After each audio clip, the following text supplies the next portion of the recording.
I hit a button, not that button. Got it. What did you tell me to hit? The 3 bars at the top left. This one up here? Is that the top left? Which one's your left hand? There's no 3 bars on the left. This one? Those. It just went. You go into my channel. I'm not signed in.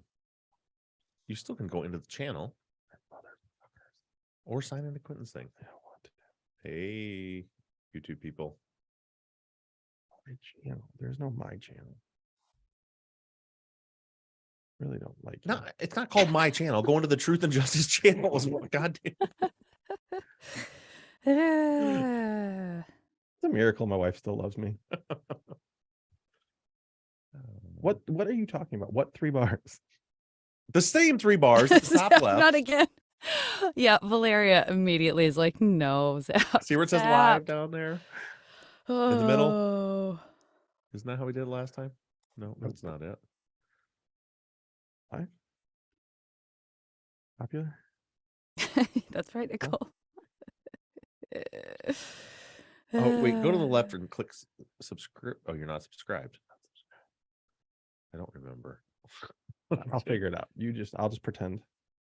Let's slide this over here. Talk to the YouTube folks. Hit the like button, everyone. That's right, Rena. Who's here? Warrior Princess. Yay, 2nd week in a row. What's up, Xena? Oh, Zach. The like button today. Teresa was the number 1. Yeah, that's right. There's Teresa J-Lo. got in there quick. What up, J-Lo? Jenny from the block. Happy hump day. I'm in. Today is like trying to carry a sheet of plywood in a hurricane. Oh, dude, it's wind. Jim, I don't remember where you guys are from, you and Rena, but oh, you're from Michigan. That's right, because I saw you at the Michigan show. But it is so windy. Like I was like driving to the gym this morning, and my truck was just like. It's windy here today. Really, it was so windy yesterday and today. It's the same. I assume it is. And I it's assume that if I disconnected. hear thunder a little bit later, you'll hear the same thunder or helicopter. You got to count to 15. Yep. Gosh, did you see that? I saw reports say, I don't know if they're true. Ahoy, friends. That like some of these balloons are shooting down. We're just weather balloons. They're scrambling F-22s No, they're to shoot like down kids' weather birthday balloons. Yeah. It turned out to be a Mylar Aladdin. Yeah. Yeah. Did you guys watch the Super Bowl? Nope. Yes. I didn't either. Never even turned it on. What? Don't care. Just wondering if anybody else didn't care. I didn't watch it. Maybe. YouTube people, tomorrow is Janet's birthday. And I was so thoughtful that I spent $60 on next day shipping to get her gift to her in time in the fucking post office. No. I'm gonna look real quick and see if it's out for delivery yet. Or if they're just like, well, now we just want her to pick it up. Yeah, now I'm going to have to go pick up the thing that you spent $60 It to still send. just says, what time is it there for you? It's 9:15. It still says, as of 5:29 yesterday, available for pickup at the post office. I like this. What says post Zach office versus does it YouTube. say? That's the thing, is I'm thinking it's LA. There's got to be how many posts? Probably the one that serves your house. So many. There's probably just one, right? Just one. Yeah. No, there's like equidistant to my house. I feel like there's like 5. Just That could go be to all any of them. one of Just go those. to every one of those. I'll just do a little swing by. What time does your mail normally get to the house? Oh, not till like 4:30. Okay. Well, I better get out there today. We'll I wrote on the see. package, don't open until the follow-up. Okay. Because I thought it was going to be so sweet for you to open it live on the air. Aw. I thought Zach might cry. I hope there's air cry a holes for lot. that puppy. I cry a lot. Yeah. I watched the volcano documentary yesterday and cried. In a volcano documentary. On Netflix. It's about a volcano. Oh that yeah, I've erupted got and a bunch that of on my people died. queue, and I'm kind of scared because I didn't know if it was going to be. I cried. It's not a big deal. Been I watching, mean, I cry a lot though. Thanks, been watching y'all. Louder Oh, that's so Milk. nice. Thank you. You were watching the This Water is Boy? the most happy birthdays I've ever gotten on my birthday, and it's happened within like a 3-minute span. That's so Yeah. nice. And it's also not your birthday yet. Well, Imagine we're on not your going to be together tomorrow. actual birthday. Everybody that's saying happy birthday right now in the chat, I want Mm-hmm. you in the Facebook group to Thank you, Brian. happy birthday to Janet on the Facebook group on her birthday. That's And also nice. I really wanted to surprise you with this whole gift thing, and it was such a series of unfortunate events. First of all, I accidentally did not mean to put signature required. Yeah, I got that text. Yeah. So I'm like, oh fuck. Because I Yeah. needed it, you get it today or yesterday. So I'm like, are you guys gonna be home? Because you're gonna have to sign for a package. So I had to tell you about that that the thing was coming. Yeah. So that happened first. That's all of it. That's the whole I sent thing. you a package too, but I don't know your address, so Oh we'll yeah. see if and it then, gets there. And then I was It's like Santa. You can just say to Yeah, Janet. I just wrote Janet, and Yeah. I didn't even write your last name. Yeah. You don't I was need like, to. Janet, And so LA. the other thing was, I was like, well, I need her to get it, and I only have your PO box address that you gave me. And so I was like, Don't tell everyone how easy it is to find me on the internet. I can't send it there. Don't do it. So it's not easy. It's not easy at all. So I used some of the stuff that I have to do background checks and still wasn't sure. The only way I found you was They never charged me for that. Yeah, they never because charged of her criminal me. record. That's how you found her. Her criminal record is how you found her. Yeah. They expunged that. I was able to narrow it down only because Between 4 different Janet Varneys. There's several. There are some. Yeah. There are some. They're out there. I narrowed it down because I like looked on an aerial map because I've been to your house and I was like, well, this looks, but I don't know where we were. But I was like, well, this looks like looks about right. And then I was like, oh, but I know that a certain celebrity lives near there. So I background checked that individual. Whoa. You're getting creepy. And then which that was shockingly easy to find, much easier than yours. And then was like, okay, well, this has got to be it then, because it's this Janet Varney and this person lives like right there, and I know that they live close, so that's got to be the right one. Did you send it via weather balloon? And so I put it on weather balloon. They shot it down, buddy. That's probably why it never got delivered. Big mistake. And then big post office. Big lied. Big post office. They're so powerful right now. It's like they're trying to get out of getting powerful the post a office refund when they office. backdated. Yes, Jennifer, I used sector data to find Janet's house. Yeah, I forgot what I was gonna say. It wasn't important. It wasn't important. Confident it wasn't important. It couldn't have been. Bob sleuthing again. Well, this is very nice. I love you guys. I got spotted at a restaurant Saturday Oh, night, Amanda's son has the same birthday as me. Happy birthday to your son, Amanda. Thanks. You got what in the restaurant? I got spotted at a restaurant Saturday night locally. They said, "Are you Zach Weaver from Truth and Justice?" Oh, I said, "No." Oh, I don't want that following me around. Did you take a picture with him? I did not. Oh, did they ask? They did not. Oh, I was thinking you're like, no, I don't do that. That's $50. I honestly, it was such a random. The listener was getting ready to leave, and we had just got our food, and I don't think she was trying to she was very excited, but I think she was trying to be nice about it, because literally, like, they just set our food down, so she was like, "That's nice." Yeah, that's nice. It was nice. I saw, speaking of listeners, I saw Danielle Townsend is in the chat, and she came all the way over to go to our comedy set. She actually did not. Nice. She came over to get tattooed, and then she went to the comedy set. Oh, whatever. She was there. Now this weekend she's coming to see me, not you. Oh, well, that's not very nice. They like me better. I have a video of them saying they like me better. Yeah. Her and her sister Devin are going to be coming to the show on Friday. Love it, man. One of the Danielle, you can tell Bob that too, that I said that. You can just put it on the chat that you like me better. One of our favorite sweet individuals that run another group. That's how low they went and on Twitter is when I said, listen, just get an expert that refutes what he said, and then we don't need to do this. Just find somebody that says what he said is wrong, instead of everything that you're saying. Right. They're like, whatever. How's your comedy career going? That was their tweet to me. That was the tweet, and that's when I finally had to just blog. I was like engaging with like 3 of them. Yeah. And it was like, it's not even fun anymore. It's so pathetic. So I had to block them. But that was the, how's your comedy career going? Career is a real strong word. I heard you did really good for like 8.5 minutes. I'm glad you said it. It's a hobby. I heard you did really good for 8.5 minutes. So I'm proud of you. Out of my 10 minutes said, 8.5 minutes of it were pretty good. Yeah, Danielle, who's just in the chat right now, was there for the first 90 seconds of See, eating shit. See, and she did say yes. We did say that, meaning that I'm the favorite. Oh no, I don't believe that. I still have the video on my phone. I can pull it up, show you. We you'd like should to see it. start this show, Janet. Oh, you're so inconsistent about that. No, so I was about to say inconsistent. something. I Oh. was just I going thought you were to telling me say, to start it. it is your job to be the adult in the room today. I am capable, but not today. Okay. He's never capable of being an adult. Fact. So it's going to fall on you. Okay.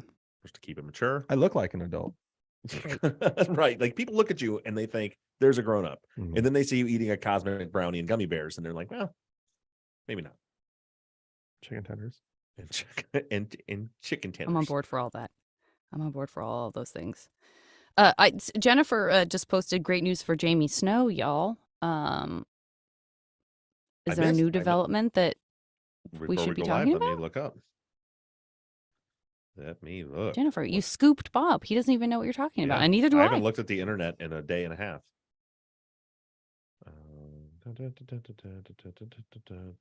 Posted. Or they could just tell us in the chat and save me. I'm sure that's going to happen. There's just a slight lag. So while you're doing all of that, Jennifer is hearing you say this and then now going to tell us. Nicole, they were not dinosaur chicken nuggets, but those are delicious too. Yeah. They were not, but they were good.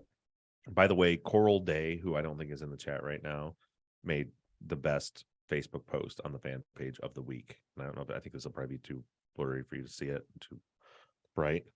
Cannot see it. But they took the red sector data map that looks kind of like a heart and said Happy Valentine's Day. Oh yeah, it does look like a heart. Good call. Yeah, funny. That's great. And happy yesterday birthday on Valentine's Day to Kathy's son. Got a lot of little Valentine's babies Has around. anyone said in here yet? I don't want to start the show until I know what's going on with Jamie. Posted in chat. Listen, we were talking about important things like dinosaur chicken nuggets. Posted in the chat. Like in here? My people are here. Your people are still Oh, out here we go. doing something? Yeah. Oh my gosh, everything's been so okay. Yeah. Hey, did you guys hear the good news about Jamie Snow? His case is accepted by Georgetown's Making an Exoneree program. Oh yeah, I did hear that. I did know that. Yep. That's great. Yeah, he was. So the Exoneration Project out of Chicago was working his case. Making an Exoneree program. That's right. Look. That's Daniel awesome. even said even the first weird 90 seconds. But what you say, having heard what your bits were, I was pleasantly surprised and we laughed quite a lot. Even the weird first 90 seconds, I'm referring to my first 90 seconds, which I'll be explaining on Friday, probably. That said, how my son ruined. Very hard at that.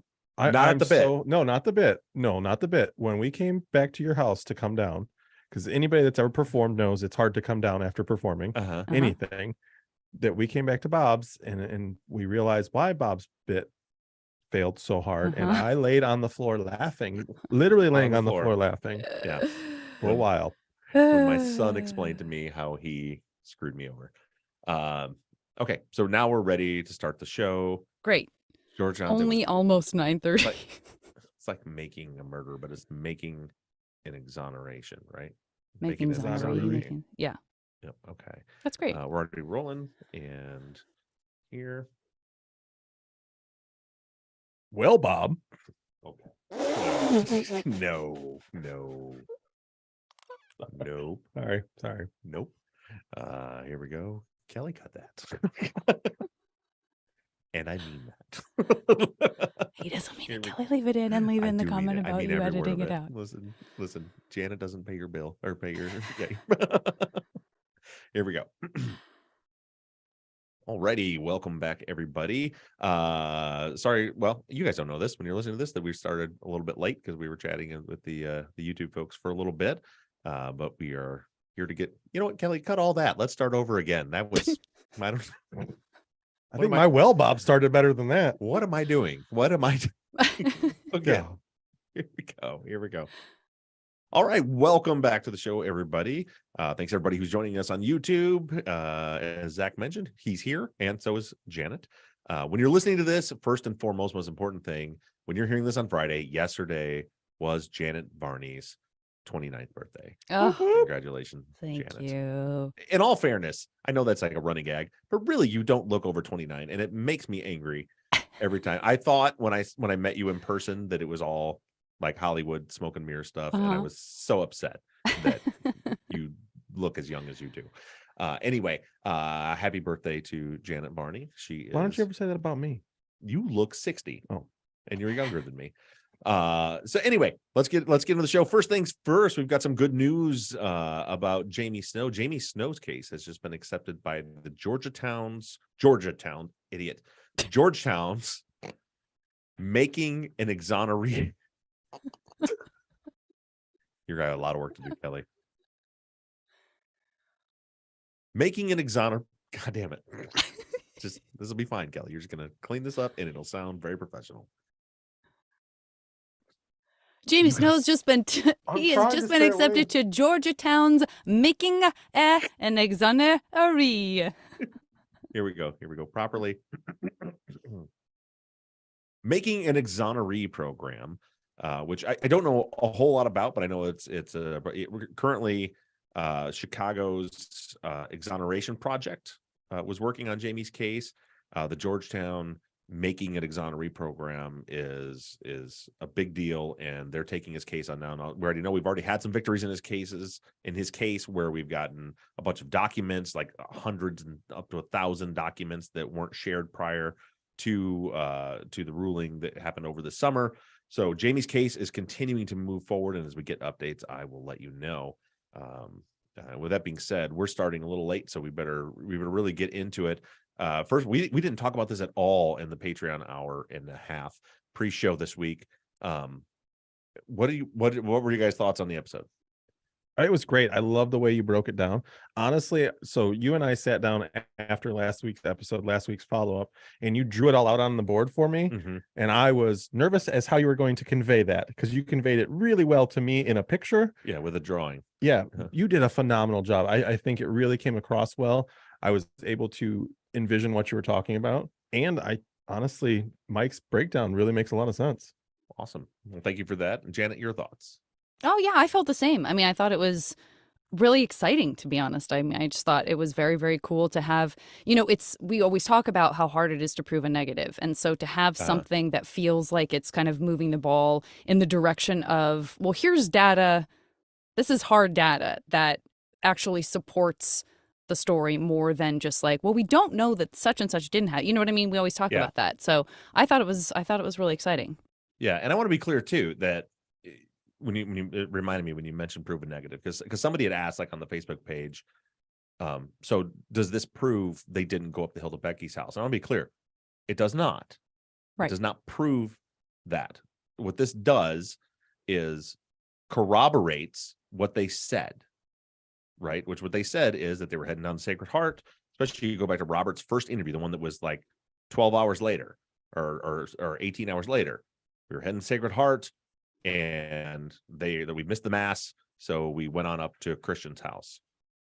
This data supports that, corroborates that, and this shows that they could not have been heading up 74 or heading south on 74 at that time. I wish I could say, and so therefore they must be innocent, but I want to be clear, I'm not saying that, because surely they could have, drove up to Christian's house, turned around, and then went all the way back and went up there. There was enough time, because Becky's body wasn't lit on fire until 9:46. So say even if the murders happened at 9, it's tight, but there would be enough time for them to have still gone somewhere else, turned around and went back. I can't, that gets into proving a negative. I can't prove something didn't happen.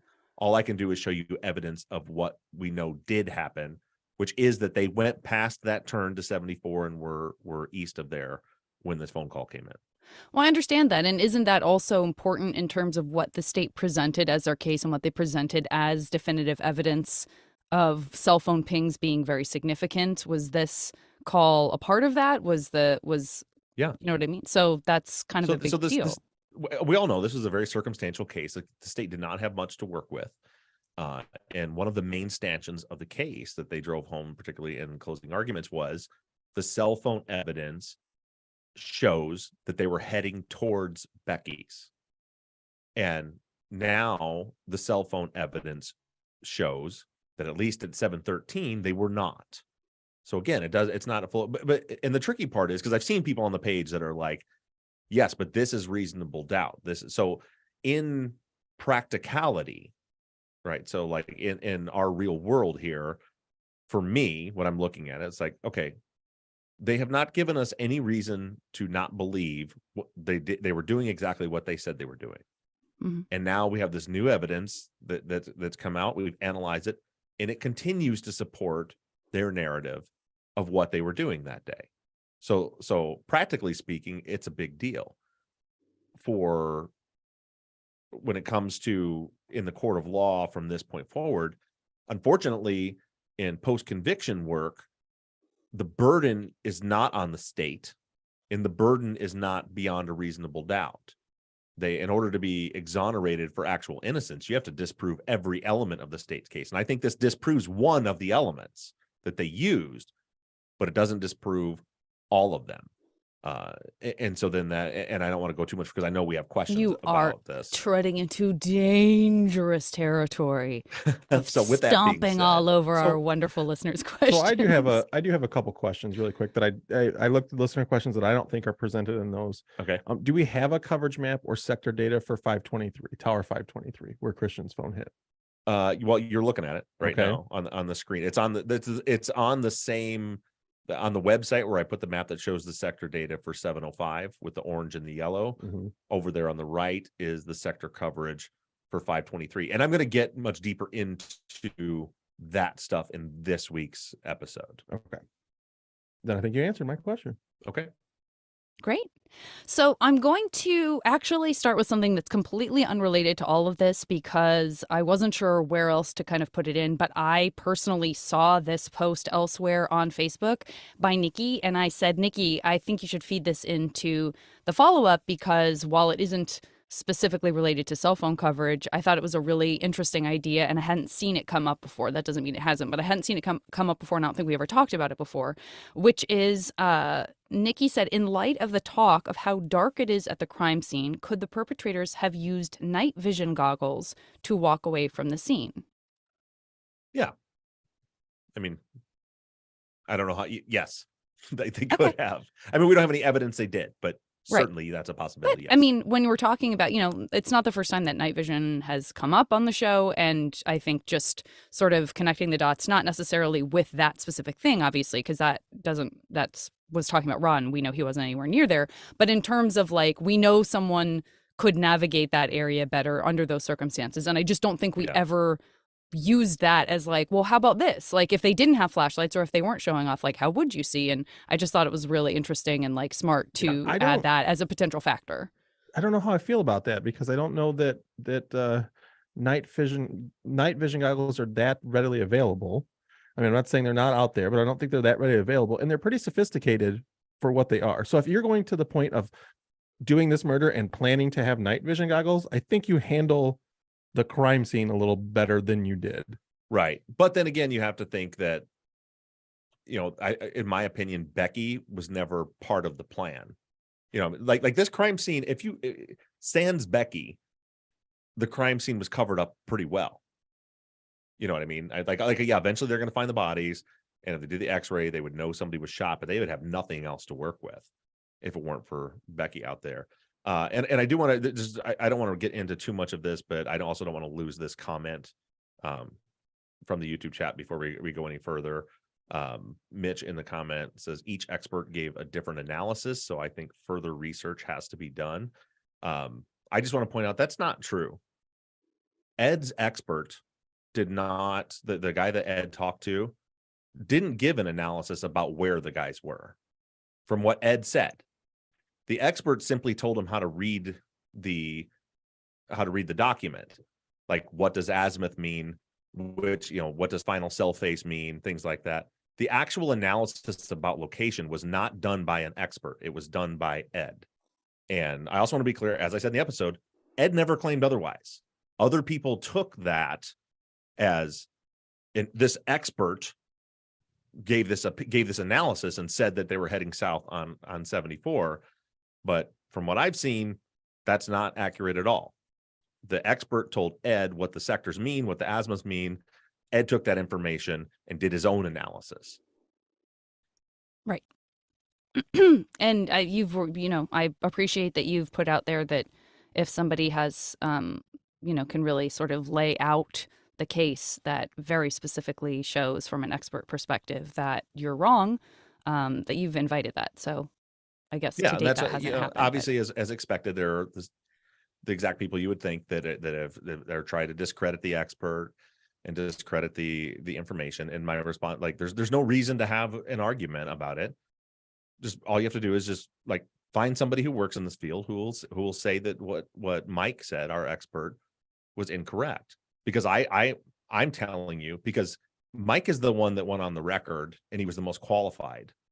But I spoke to, at this point now, I think we're 6 or 7 people that work in this industry, and his basis for coming up with his analysis was, I wouldn't present this to you. I think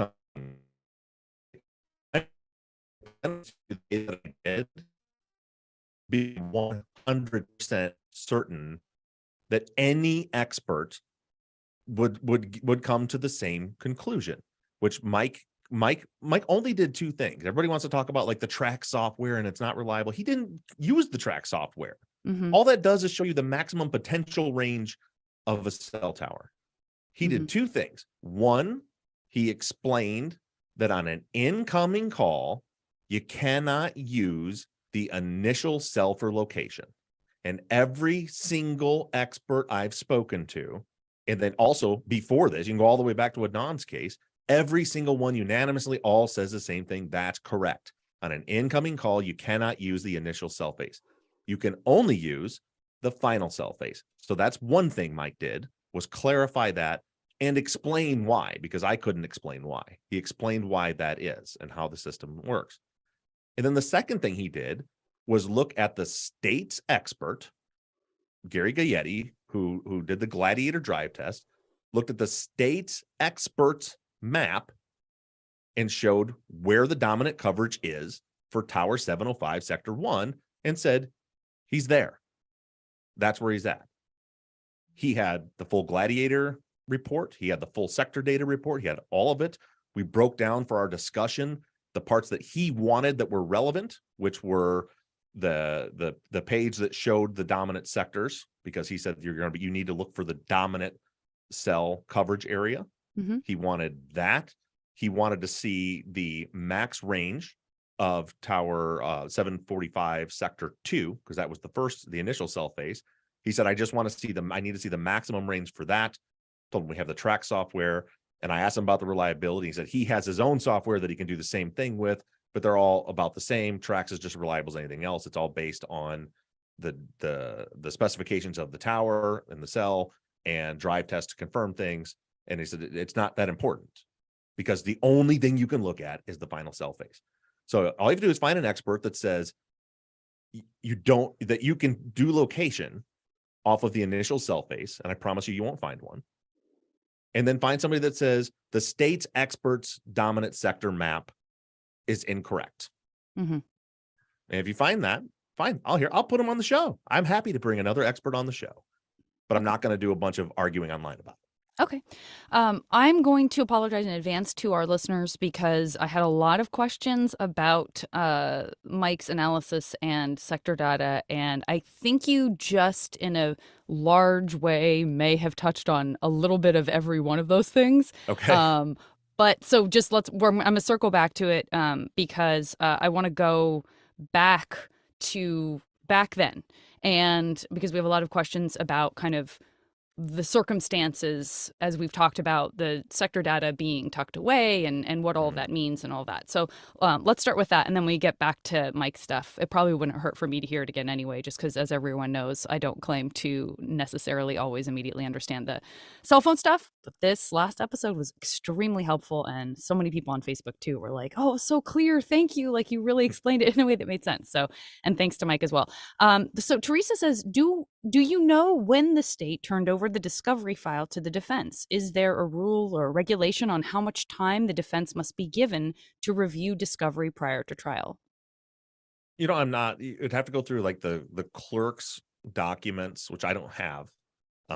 They may be online though, because usually they'll be in some jurisdictions. You can even look online and see the dates when certain things were done. So at some point, the defense will say they want, they're requesting they want all discovery items, and the state will either give it to them or ask for an extension.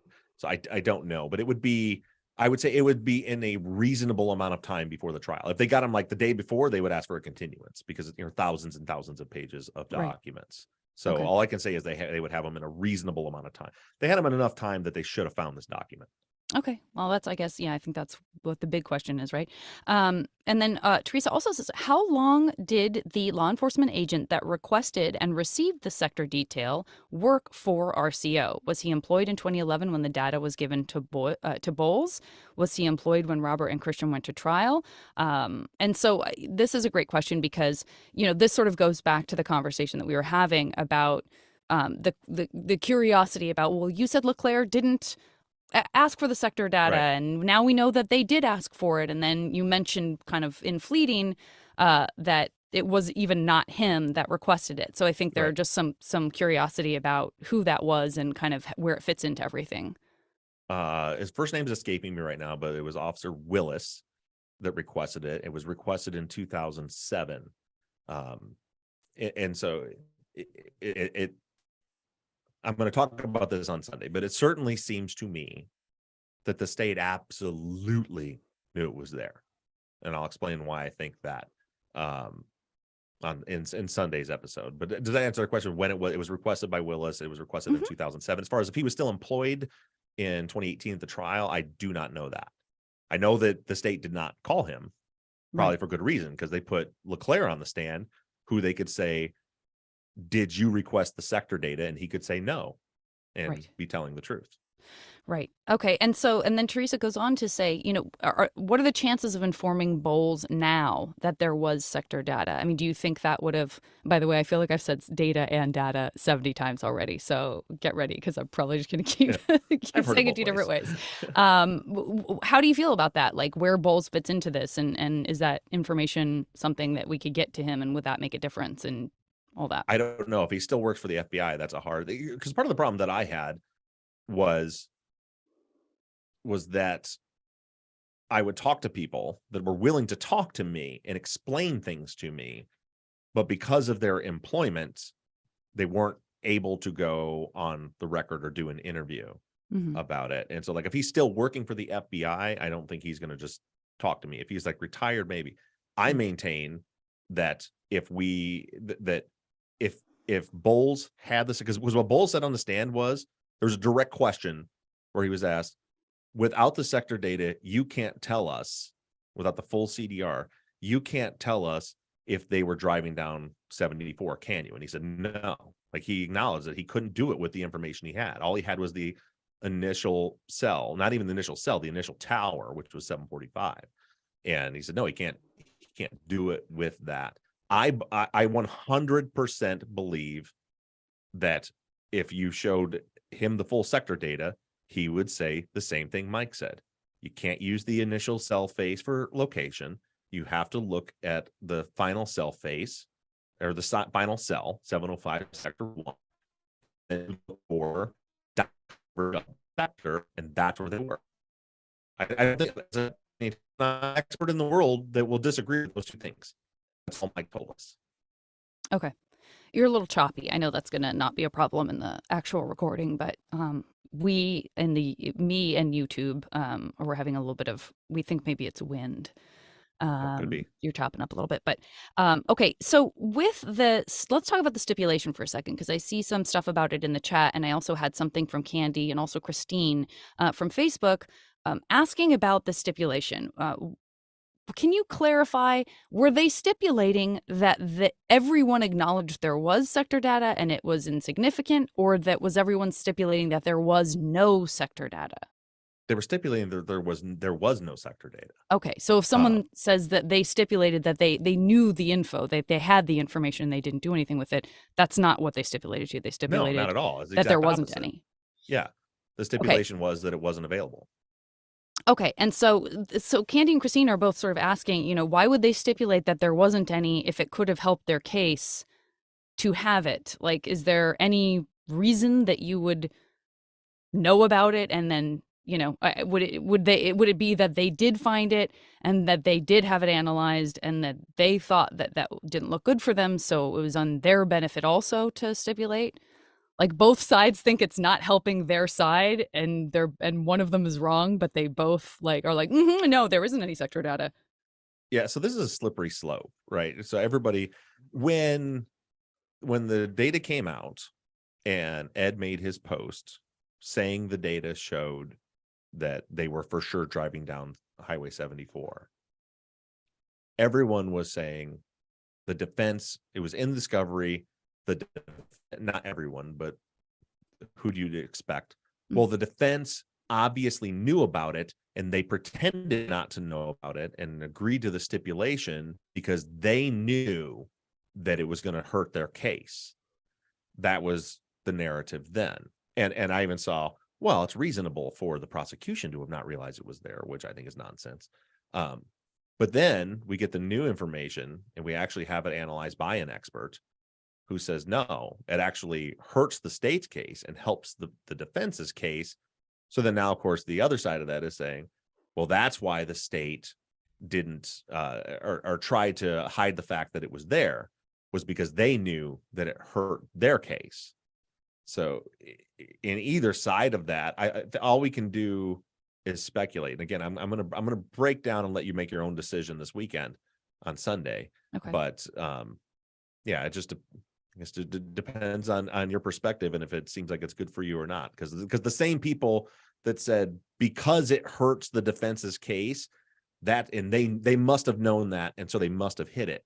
Once they find out it actually hurts the state's case, it's like, no, the state probably didn't know it was there. It's like the same argument doesn't apply on both sides. And to be fair, the same's true the other way. Right.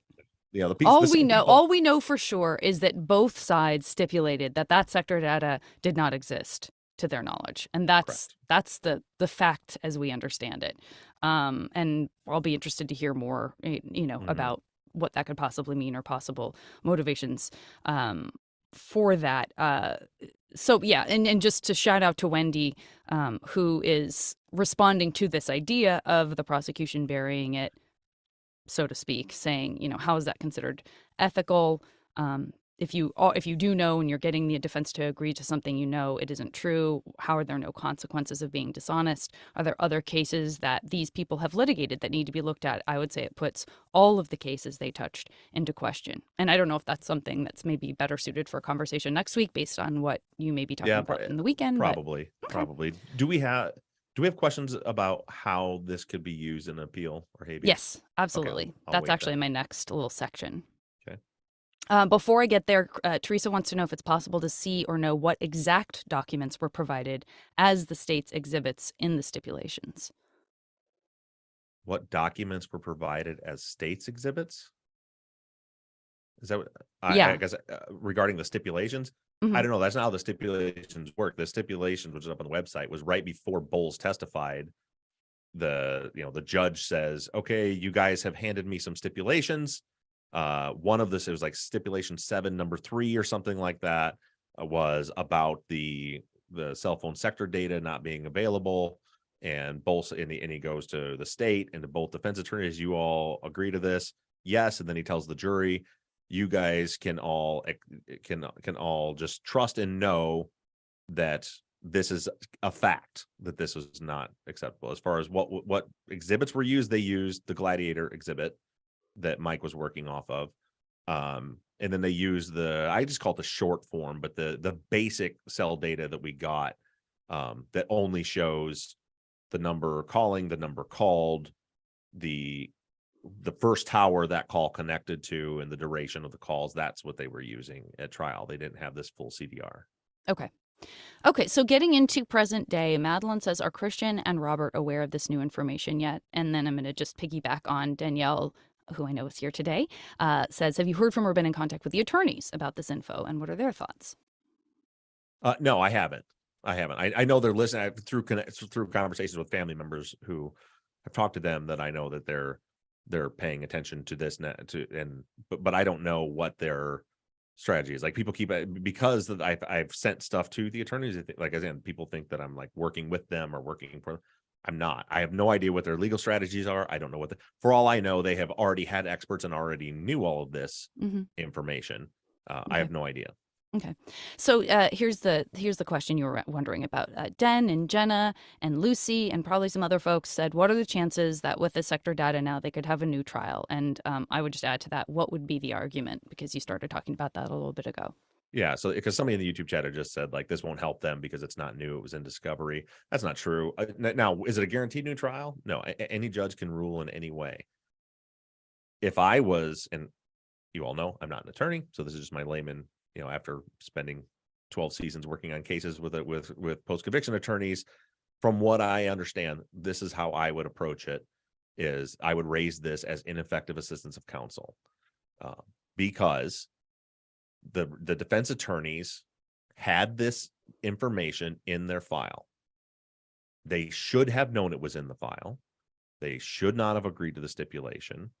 And with, again, like I said, I would assume the defense would have an expert or several experts actually analyze it, do deposition, be prepared to testify, shows that it not only is exculpatory, again, doesn't prove their innocence, but it's an exculpatory piece of evidence because it corroborates what they said happened. And because the case was so circumstantial, the jury was looking at a big lie, right? So the state presented the cell phone evidence shows they were heading in the direction of Becky's house, and they said they never were. So that's a big deal, obviously. So now we're showing, no, the cell phone evidence actually showed that they had passed the turn to go to Becky's house and were in fact en route, or at least going in the direction of going back to Christian's house, which is what they said they were doing. So you have the error was that they didn't find it. The prejudice is, had the jury known this, it could have changed the outcome of the trial. Now, that all sounds great. It sounds like a slam dunk, but as we know from post-conviction work, it's not. Now, you could get a judge that could absolutely say, and some judges will be pissed about the fact that the stipulation exists, because I promise the state's not going to convince the judge they didn't know it was there. So that may upset them too. But the big argument, I don't think there's any argument on the error. Like, they on the record stipulated to something that wasn't available when they actually had it in their file. That's an error for sure. But then would it have changed the outcome of the trial? That's going to be up to the judge to decide. The state will likely argue, well, we would have, if we had known that, we would have just presented a different theory, that they drove up to Christian's house, got the guns, and then went, or whatever. Well, for me, I think it's a hard fight on either side, because it's not conclusive either way. It's not conclusive to innocence. It's not conclusive to guilt. Right. Really, either way, because the time period that we have is so much earlier than what we believed before. Yeah, that there's a huge window of time there that they could, like you said, they still could have drove a different direction. Right. So while I think this is a really good find for us, I don't think it's anything that leads one way or the other. Well, you got to understand that we're not talking about an actual innocence exoneration. What we're talking about is a fair trial. So they were convicted. So it's not about if it proved they were innocent. It's about, could it have affected the outcome of the trial? And it's a subtle difference, but there's a difference there, right? Because you're right. But that's not what the habeas judge will be ruling on. It'll be ruling on, would a reasonable juror have taken this information and then voted to acquit instead of to convict? And that would be the big question. I can't tell you how any one judge would react to that. Like I said, the state's argument, I don't believe the state can put up an expert to refute the data.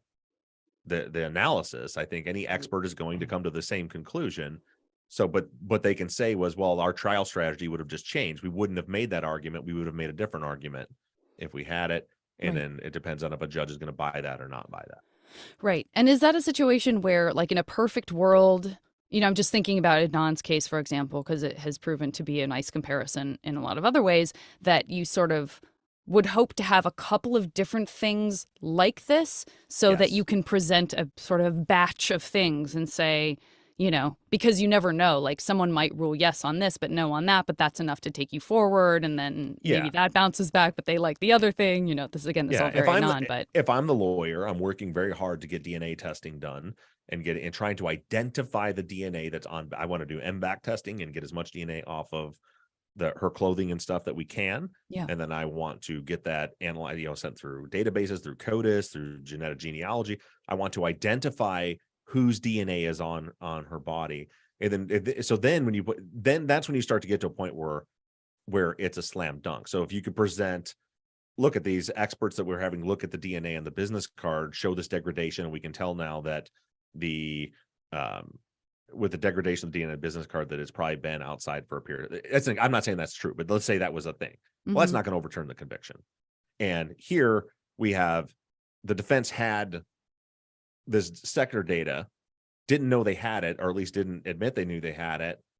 And it turns out if they had used it, it would show exculpatory evidence that shows that they were actually doing exactly what they said they were doing. That I think could overturn the conviction, but it's still not a slam dunk. But then if you have also, there was DNA on Becky's sock, because we have identified as this person who has a violent history, blah, blah, blah, fill in the blanks. And I say that because there will be people on the internet that you could pull DNA off that sock and it could come back to a serial killer. And they'd be like, well, she could have walked past their house. I mean, it is the business card, you know what I mean? But so if you couple those together, like, well, the cell phone evidence shows they were driving away. Right. And the business card DNA looks like it was there for over a year. And there's DNA of a violent offender on her body. That's when, as you start to pile up like that, that's when it becomes a slam dunk. Right. And just in terms of talking about whether it would have and could have affected the jurors and their deliberation, Jennifer asks, and we talked about this before. We talked about wanting to talk to past jurors, people who worked, who deliberated this case, to find out what their kind of pressure points were, right? What really pushed it over the edge for them, other than that it perhaps was a weekend. So Jennifer does say, have we reached out to jurors? Could we in the future to find out what evidence and theories really convinced them that they were guilty? And so that would help to know if, or how much the cell phone data and locations presented at the trial push them towards that guilty verdict. Yeah. So it's tricky. I know I have seen with my own eyes a juror explaining what happened in the jury room. That juror, I've tried reaching out to a dozen times to have them like come on the air or do an interview or at least talk to me, because so I can confirm that so that I can report it, because I can't report it to you unless I know they're willing to go on the record, because it's not something they said to me. They said it to someone else, and I have not heard back from this person. So I need to contact some other jurors or continue to try to get this person to speak, because like this is one of those things that's frustrating for me. I know what was going on. Yeah. I've seen it. I've read what they wrote about what was going on in the jury room, but they didn't do so on the record yet. Oh, got it. Oh, that's frustrating. Okay. All right. Well, let's talk about Mike, and let's talk a little bit more about the work that was discussed on the last episode. Kristen says, how did you find Mike Dowd, and have you used him before? I think you said you didn't know him, but before this. No, I never met him before. Tell us a little bit more about that. Through, like I said, I use several different connections, and I'll talk about this in a second, but yeah, the connections I have to get to experts, and was able to talk to several people, but no one would do an interview. No one was able to do an interview. I reached out to Jim Clementi and asked him, I was like, look, do you know anybody from the FBI, someone with government training that's maybe retired that can do this? And the entire interaction with Jim was him going, I know just the guy. He's one of the best in the world. he trained CIA agents to do this, and he texted me Mike's phone number. I called Mike, and that was it. So that's how I know Mike. And that was one of the arguments that people were making and trying to discredit Mike. Apparently he was at a crime con. I don't know. I never met him before. I didn't know he was there. But people say that, since he was retired, he's done some modeling, so that discredits him. Even though he's currently right now working for the government in Australia. He left the next morning after I talked to him. That's why we had to quick get that interview in, because he's still doing this work. Because he's done some modeling, he should be discredited. And because I know Jim and Jim knows him, that means that he's not an independent expert. These being the same people that are citing Ed's expert, who is his brother's buddy. So you can do with that what you want. But these are the ways they're discrediting it. But my communications with Mike, I had never heard of him, never met him before. I asked Jim, do you know somebody? He said, this guy is the best, sent me his number. I sent him all the documents. He analyzed it, came on the show, gave me his quick interview, and then he headed off to Australia. Got it. Pamela, just shout out to you, Pamela. I know we've answered some of your questions about what specifically was shared with Mike. You did go into that a little bit ago, Bob.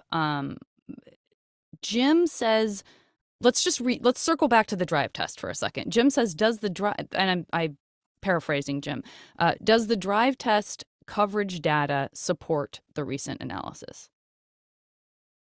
But yeah, that's what he used. Right. Mike, the data Mike used, despite listen, you got, and I'm not saying, I don't even want to, I don't want to give anybody any oxygen. I'm just, but just so you know, when you're seeing the people that are trying to make these arguments about the track software and this and that, his analysis was based on Gary Gayetti's drive test. It was based on Gayetti's report, because that's the only thing we have to show dominant coverage. We could go do another drive test today, and it would be even less accurate than Gayetti's, because the fact is it was done in 2016, 2017. So it's, it says in his report that Verizon has confirmed the coverage is the same. He also testified that the reach, not the angles, but the reach could be a little longer, which has to do with the types of antennas that were on the phones back in 2006. But that's the best data we have to go with to show the actual dominant coverage. Trax doesn't do dominant coverage. It only just shows maximum possible range. So one more time for the people in the back, Mike's conclusion and his analysis was based on the state's expert, Gary Gayetti's Gladiator drive tests. That's where he came from, the conclusion.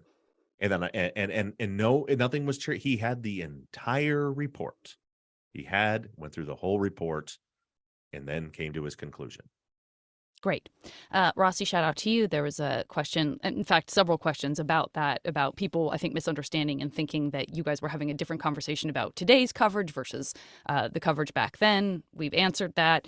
Well, there is one thing with that. A lot of people have asked about, was that based on 2006 data or based on more current stuff? So the drive test was done when Gayetti did it, which was years later, right? Right. He says in his report that he confirmed with Verizon that the coverage would have been the same. Right. But there's even one spot in the drive test where he did one and then went back 3 days later or a couple days later and did another one, and it shows different results. That's going to happen when it comes for what you can connect to, not necessarily the dominant coverage, because it depends on, there's so many factors that get many factors in there. The Trax software, the reason one of the reasons it's nice to look at is because the Trax software can go back in time, and those maps were based on those are based on the 2006 specs. So those are based on 2006. But again, I want to be clear, when you look at the big red clouds that we have posted from the Trax software, that is not showing you where the phone will connect.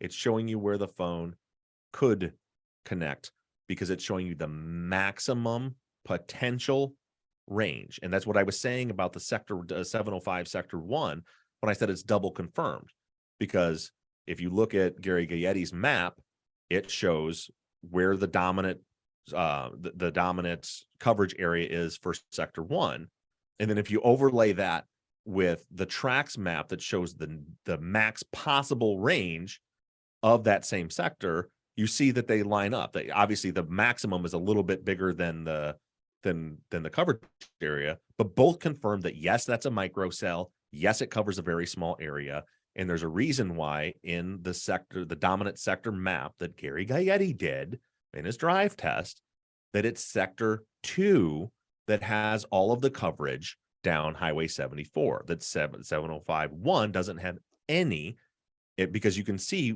by looking at the tracks software why he came to that conclusion. Now, he came to that conclusion because of a drive test, but the tracks map shows you why. It's because sector 2 of 705 is a macro cell, and it's actually designed to cover that angle down 74, whereas 705-1 is not. So it's what we're doing is gathering as much information as possible, and you're cross-referencing all that stuff to make sure, because like I wouldn't say just use Gary's maps. Gary, he's my buddy Gary. I don't know Gary. Mr. Gaetti, you wouldn't just use it, just his. I want to confirm it, which we do by using then another source, tracks, and overlaying it, and said, yep, they both show the same thing. They both show it's a microcell. They both show it covers a very small area. They both show it's not intended to cover 74, and it's impossible for it to cover south of Tower 745 on 74. Okay. And so is there controversy? Leah, was asking about this with some conversations that were happening about potential controversy with track software itself. Is that something we need to get into? Is it helpful? No, it's like any other science out there. You can do your research. I cited one case, and I didn't find another case, but there has been court, particularly there's one court in Colorado that said that, and they blasted it. They're like, it's not based on science, and it's not using RF technology, and it's not blah, blah, blah, blah, blah. So they threw it out. And so you can go to that and say it's unreliable. And then you can find 10 other cases where it was used and accepted and passed Delbert tests and was used. So it's all a matter of opinion. The problem is it's like arson investigation. It's when someone tries to tell you that tries to say that it's telling you something that it cannot actually tell you. Got it. Right. So it's like when you go to an arson, and I can tell you, well, the low burn is here, and there's a heat source here, so it appears the point of origin was here, and taking that information and saying Zach started the fire with a match over there. Right. That data didn't tell me that. I jumped to that conclusion. It's the same thing with the track software, where the track software can tell you, hey, this tower, this sector, this cell is a macro cell, and it is designed to have this range. And then we've gone out and done drive tests along perimeters and confirmed, yes, it does have the potential to reach this far, and it creates a map. Now, when a lawyer then goes into court and says, see this, it would be like the coverage area posted for 745 sector 2, the huge coverage area that looks like a heart. It'd be like if somebody said, because they made a connection to that cell, that they were at the intersection of Date Palm and Highway 111. Right. Because that intersection happens to be in that circle, when it's not intended to do that. It's only intended to tell you they could be somewhere in that range. And then you go to the final cell for the dominant coverage to find out where they were. Got it. But the one thing we do know is the person who designed that sector loved hearts. I know Trax has proven that. Yeah, because we all saw the heart shape. Yeah. Okay. This is a little bit in the weeds, but Tony, I liked your post because it actually, the way that you're asking this question makes sense to me, which again, I was excited about. So I'm going to read it, and I would love to hear your thoughts. Tony says, if I understand correctly, connecting to a stationary handset sounds like a dynamic process. How does a connection to and reported data from a moving handset, i.e. like in a vehicle, differ? If the call was, say, 30 seconds and we use 60 miles per hour for easy math, then the call start and end location should be about half a mile apart. It seems insignificant for a macro tower, but maybe it's important for a micro tower's coverage.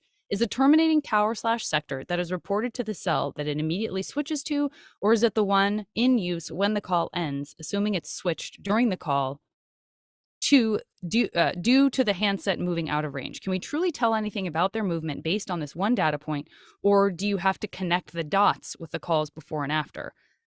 Does that make sense? It makes perfect. It's actually a really good question. Isn't it such a great question? I was like, yes. I get it, Tony. I get it. I get what you're asking. This is great. Yeah. So essentially, if you didn't follow, what he's saying is So we looked at the initial cell face, the tower, the cell that found the phone, and then the final cell face, the phone it connected to actually use, and determined that's its location. What he's asking is, well, we have a 27-second unanswered call, so we're using that location. But what is, so go beyond 30 seconds. Let's say it was a 2-minute call and they were driving. What would it be? Now, I want to be, this is my understanding. I would again have to consult with an expert on this. Now, I did discuss, and I'll come back to this as to how I figured it out for this. But my understanding is the final cell face is only going to show the last cell it was on when the call disconnected. So if it's a 5-minute call, the tower may have switched 2-3 times along that process. And in doing so, you'd only have the final one, and then you'd have to connect the dots. Okay, well, where were they? If that's the case, usually you're probably looking for a broader area, right? So like, okay, well, they made another call before that and they were here, and then there was this one that was a long call, and then a minute later they made another call here, and you would map that out. Because you really couldn't tell where they were at, though. All you know is it would be the same thing here. Like they started in this huge red cloud and they finish in this small area, but the call might have, it's a 3-minute, 4-minute call. It might have connected somewhere else. Now, so I did discuss that stuff with Mike about this one. And I said, it's 27 seconds. And, so I don't know, does that matter that they were in a car and moving? And he asked some questions about, once he saw the area, and he said that they were in there, and he said, well, what's that area like? Right. So is this like interstate where, in 30 seconds they could have traveled a half mile? Is it like a city area that has stoplights and stuff like that and traffic, which is the case here? And I said, yeah. And he said, if that's the case, then there's nothing. You can be pretty sure this is where they were at. It's only 27 seconds, and that's after it, and it didn't, that 27 seconds starts with the connection to 745 too, and then it moves over. So he said he would, like, if he was looking for the person, he would go look right there, because this call was so short in the area that sector 705 sector 1 covers. There are stoplights, there's a lot of, there's traffic down there. It's a busy area. So, they're not going to get real far certainly not going to get far enough to get out of that coverage area in a matter of seconds, especially because they never answered the call. So the phone didn't have to like keep that signal going afterwards, once they connected to it. And then, is further, and because I had these like, well, what best case, worst case, what could this mean? And he said, well, if that's the tower, if the initial one was here, let's say, so he's like, well, what other dominant sectors could he connect to and still end up there? And it doesn't change the outcome here. So because he could have connected to tower 705 sector 1. Now, he didn't know this. Mike, by the way, he doesn't know anything about the case. He doesn't know if it was good for them to go down 74 or bad to go down 74. He doesn't know any of that stuff. Right. But because the sector they ended on only covers east of 74. So unless the theory is that they drove all the way like out to 10 and then came back and happened to catch another tower and then 705, which is no one's theory. The fact that we all know they were coming down 111 at that southeast angle. So, could it have connected to 705 sector 2 for 3 seconds and then switch to 705 sector 1? That is possible. Probably not, because you have overlapping coverage to avoid dropped calls. So it wouldn't have had enough time, but it's possible. But then that would still show they were moving east. Like in any scenario, they were moving east. In zero scenarios were they ever, because the tower they ended on doesn't have any coverage west of 74 or on 74. Dominant coverage. Yep. Gotcha. Great question, Tony. So Georgina, also, as we kind of start moving away from that call and that time frame and start moving into when the phones were turned off or they didn't have coverage, Georgina says if their phones were turned off but they were in an area that had cell coverage, no data would be available, right? I asked this because Becky was using the landline to call her voicemail even though there was no cell coverage. So it seems like voicemails were still coming through. So would this also be the case if the phones were off but in an area with coverage? I'm guessing voicemail would not create a tower connection. No, it doesn't create a tower connection, and it is accurate. I mean, I think the calls that when their phone was off went to voicemail, I believe, or at least some of them did. But it doesn't create a tower connection to the handset when that happens. I wish there were some people who sent me some clips from the Murdaugh trial that's going on right now, and they had a Verizon engineer on there. And one thing that he talked about was that, at least with the modern phones, that they can actually see if the phone was shut off. Like, it sends a signal to the towers, to the system, that the phone has been shut off. It creates an event, a trackable event.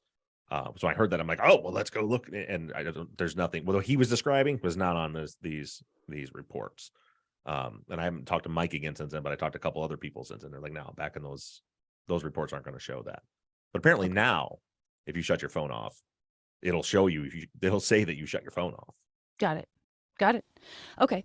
And then I think that takes us to Steve, who is not talking so much about what the data, the cell data, and that part shows, other than that he's saying it may conflict with what Christian himself said, which was that he turned around somewhere before the river, which is a shopping entertainment center, which is west of Tower 705. So I think he's saying Christian may have said that he turned around at a part that conflicts with the actual data.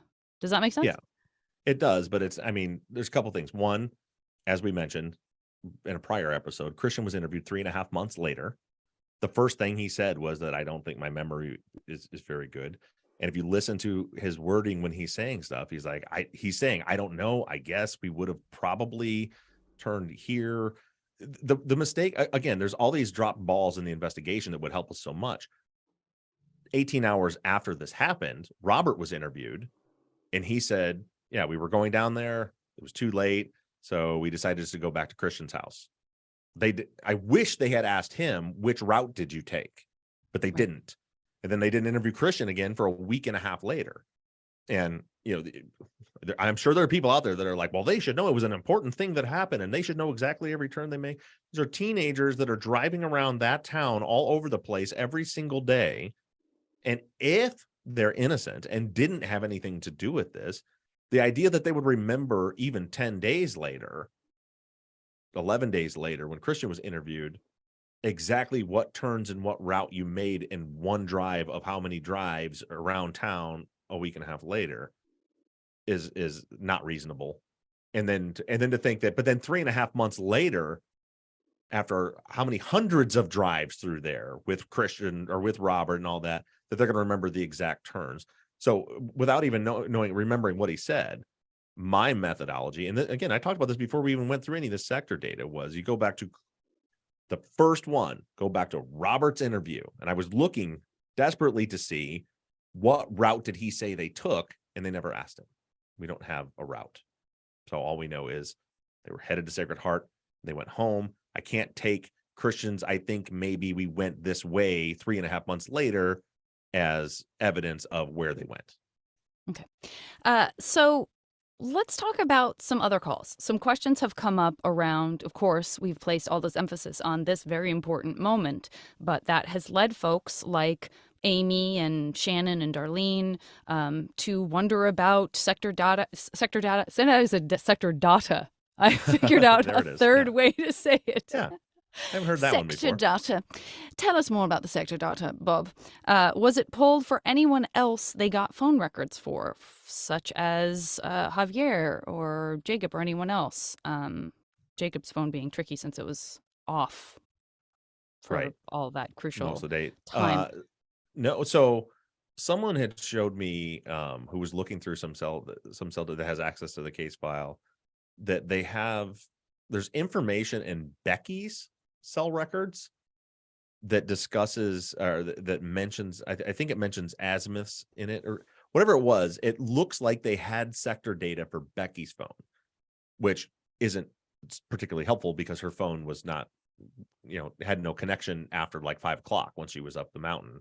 So, but then didn't it ring? Didn't they say they thought it rang and after the fire? Like maybe that's why they were trying to figure it out. Like, where was the phone if Yeah, we it never may got- have connected? We never got a good understanding of that, like how Right. what that was like, that it. Frustrating. Yeah, so I don't quite know that, but then no, for Christians we don't. Roberts we do, but they allegedly didn't know that it was in the file. I don't see anything for Jacob or for Javier or anybody else. The only one where I've seen, and this is there's nothing I'm holding back from you guys now. The only thing I have seen where the state requested sector data and received it was for Robert's phone. Okay. So is there more we can Hang glean on, real from? quick. What are you doing? We playing solitaire over there? What? I was Yeah. looking at the map. Oh, sorry. I had to say something because people will message me all the time and say, why doesn't Zach talk on the follow-up very much? I don't have anything. Right. I was like, we're not always telling him not to talk. He just talks when he's got something to say. Sorry, I go ahead, know. Janet. Zach, if you want me to The try to questions are draw you directed at- out more, I The will. questions are directed at Bob. So like if I have a theory, I come in, but like the questions are directed at Bob. I'm not the expert. I'm not the host of the show. I'm like the voice of the listeners who's just here if I have extra questions. Yeah. So there's your answer, people who stop messaging me. Message Zach. Tell him to talk more. Go ahead, Janet. And I try to look Love you, things up. Zach. Love you, Zach. Okay. So where does that leave us? Is it, you mentioned that you're going to be talking about more stuff with that's kind of a continuation of what we've been talking about. So what does that mean for us? Are you going to do more for next week? Yeah. So this week's episode, Sunday, we're done with questions. Yeah. Yep. Okay. So yeah. So episode coming in 2 days on Sunday.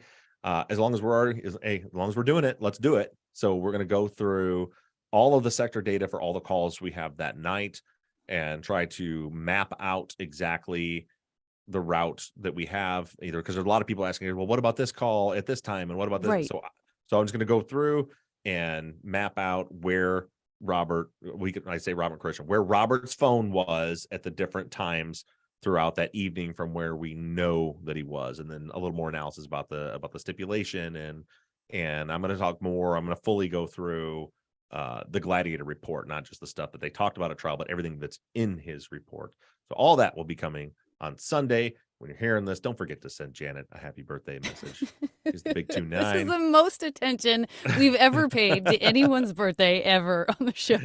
Right. When It's Zach sends very you a measly embarrassing. text tomorrow, I want you to remember that I did all of this for your birthday. It's really about me, Janet. That's what's going on here. Wonderful. We Yep. know. And tonight, I know a lot of you guys bought tickets to Zach and I's comedy show that'll be tonight, Friday night. I promise I'll talk more there. Yeah, Zach. I really do Better, talk. buddy. I promise. You'll probably talk for 20 minutes straight, I bet, Mhm. But I will. without me interrupting at People all. won't get I it know. word in edgewise. Yeah. Yeah. Fantastic. All right. Thanks, everybody. Thank you, YouTube. Thank you, listeners who are engaging. And thanks, everybody, for supporting the show. We love you all. And we'll talk to you next week. Thanks, everybody. Bye, guys. All right. Stop on record. YouTube, I just want to thank you so much for making my job easy by the last 10 minutes were mostly just about how hot Mike Dowd is. I was like, oh, good. I probably don't have to talk too much about that, so I could just stay on course. Yeah, I had never seen him before. So when I got on the Zoom, my first thought when I got on the Zoom was, that is a handsome man. Because Jim had just told me, I should get off the YouTube. Jim had just told me that he's retired. Like he was retired military and taught CIA agents. So in my mind, for some reason, my mind was a Of very course, you old thought of white a man. grizzled, Mhm. yeah. Yeah, and it's this beautiful man that comes on. Yeah. It looks nothing like I thought he was going to. Love it. Anyway, YouTube people, we love you guys. Thank you so much. And we're going to end that stream.